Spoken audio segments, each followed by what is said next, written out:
Everyone, today is May 15th. No, it's not. It's May 16th. This is Moneybag 73 coming to you from sunny California.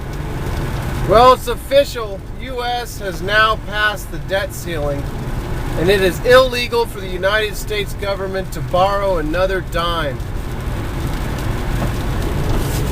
It might be news to you as it was for me that this is actually the 7th time that this has happened since 1985.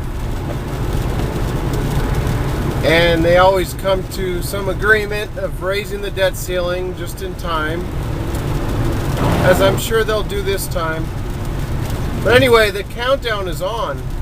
We have 11 weeks before default. According to Treasury Secretary Timothy Geithner, we have until August 2nd. So you might be wondering, what the heck's a debt ceiling anyhow? Well, it's a cap that Congress puts on the spending to limit the amount of debt that they can take on, the amount of borrowing that they can do. And the limit is supposed to help Congress control spending. Well, yeah, we can see how well that works.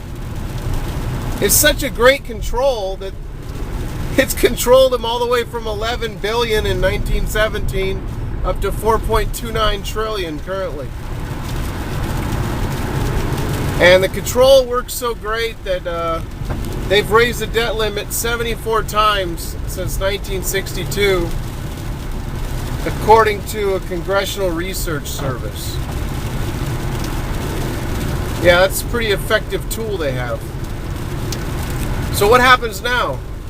Well, Timothy Geithner is going to be forced to break out his toolbox. He claims to have the tools available to keep us away from default until August 2nd.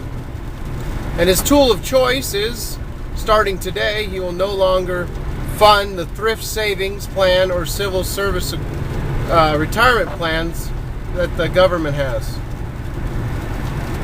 And of course, when a debt ceiling, if a debt ceiling comes to agreement, they'll refund these programs, just like they'll refund Social Security and the trillions of dollars they've taken out of that box.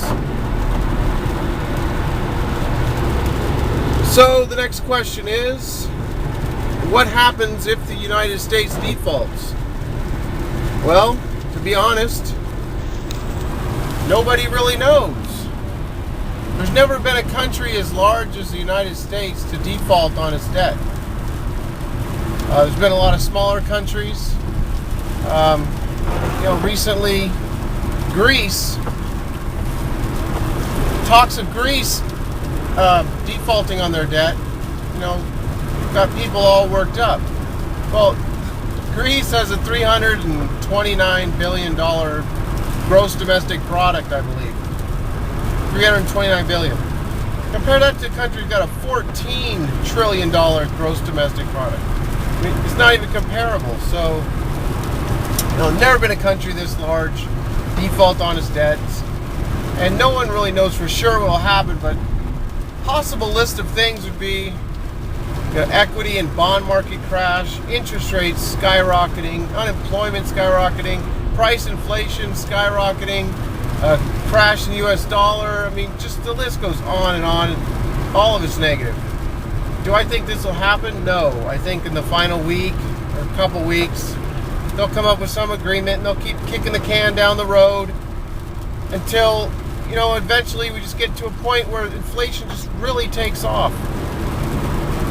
That's why I don't believe that any taxpayer is going to raise taxes and is going to start cutting a bunch of programs, austerity measures. I don't see it. That's not going to help them get reelected. The main concern for a politician is reelection. So that's not going to happen. I believe that they're going to inflate the currency. That's just, all the research I've done tells me they're just going to inflate the currency away. And I'm preparing for that by holding real money as opposed to paper assets, which will just diminish in value as the dollar crashes. Wow, this has been a nice ride home. It's been about an hour and 20 minutes since I cut off the film. So I thought I'd add a little bit here on the end. Must be an accident or something. That's usually the case when it takes me almost 2 hours to get home. But this hasn't happened in a while.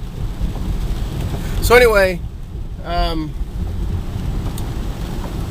wondering, does this even affect you and decisions you make, knowing that the government's 11 weeks away from default? I mean, they're spending like $58,000 a second.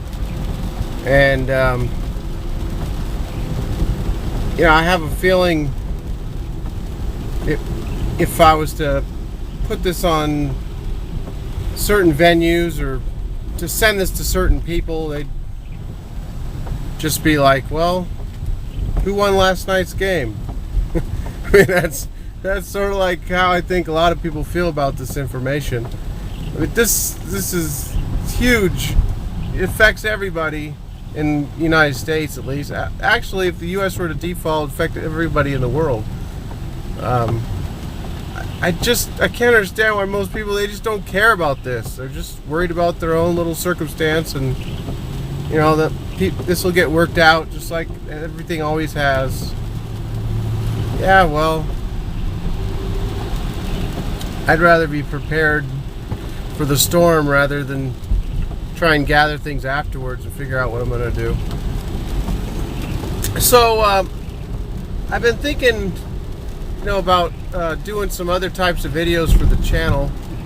I mentioned I had a 73 Blazer that I've had for like 20 years, and I had some comments on that. And I'm also been into cars since I was a teenager, and thought maybe I'd do a video on that.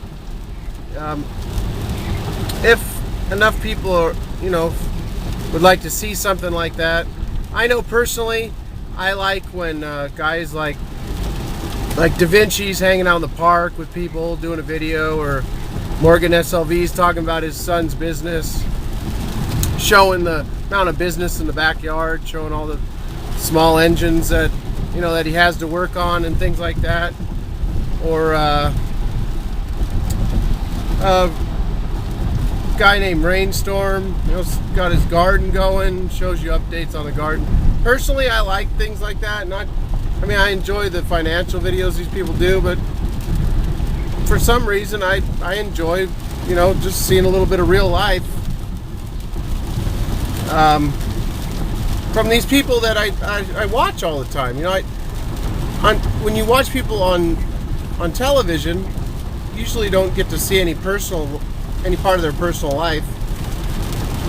So anyhow, I was thinking of doing a video, maybe talk about the truck a little bit, give a little tour, maybe go take it out, do some donuts, get some second gear scratches, whatever, just fooling around. But anyway, that's it for today. I'll talk to you all soon. Bye.